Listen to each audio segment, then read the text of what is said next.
আমার নাম মোহাম্মদ রাজ্জাক। আমি গতকাল জোহরের নামাজ পড়ে বাদে আমি আসি আমার নৌকা দেখার জন্য। এসে সেখানে দেখতেছি যে লোকজন চিল্লাপাল্লা করতেছে। এরকম চিল্লাপাল্লা প্রায়ক্ষণ করে ছেলেপাল গাও ধোয়ার এসে। আমি পরে খেয়াল করে দেখি যে একজন লোক ডুবে গেল গা, আর দুইজন সাঁতার খাইতেছে। পরে আমি সাঁতরে যাওয়ার পরে দুইজনে, আমি একজন আর আমার ভাইস্তে একজন, দুজন রক্ষা করলাম। রক্ষা করার পরে কালকে আমি 2.5 ঘন্টা মনে করেন যে অভিযান করছি পানির নিচে। 2.5 ঘন্টা পর পাইলাম না, বেলা সূর্য ডুবে গেল, তখন আমি অভিযান বন্ধ রাখলাম।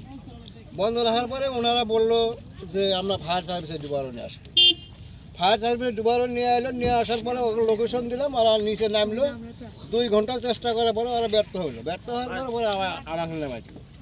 পরে আমি নেমে আমিও 2-3বার চান্স নেওয়ার পর তারপর যা নাশটা পাইছি মাটির ভিতরে পড়েছিল। ওখানে পানি হলো প্রায় 40 ফিট।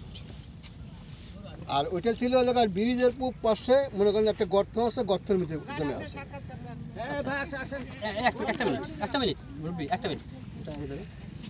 আমরা যেটা জানতে পারছি যে ওখানে যে ছেলেপেলেগুলো ছিল ওরা একটা নৌকা বাঁধা ছিল, সেটা তালা ভেঙে নৌকাটা নিয়ে গেছে। আসলে এই বিষয়টা আপনি বলতে পারলেন না, আমরা এই বিষয়টা একটু জানতে চাই। নৌকা যেটা নিয়ে গেছে সেটা এলাকার ওরা নিয়ে যায় নাকি উদ্ধার করার সেটা কারা নিয়ে গেছে? ওটা পাবলিক নিয়ে গেছে।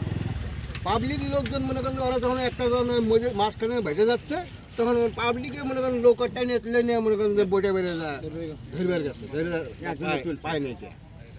সার্বিকভাবে সহযোগিতা আপনি করছেন? জি। আপনার ভাস্তে? জি, আমরা দুজন। আচ্ছা, আপনার বাড়িটা কোন গ্রাম? আমার বাড়ি এলাকার গ্রামের নাম এখন বানিয়াজান। আচ্ছা, ভান্ডার বাড়ি ইউনিয়ন, আপনার নাম? আমার আব্দুর রাজ্জাক। বাবার নাম? আব্দুল সাত্তার। ধন্যবাদ।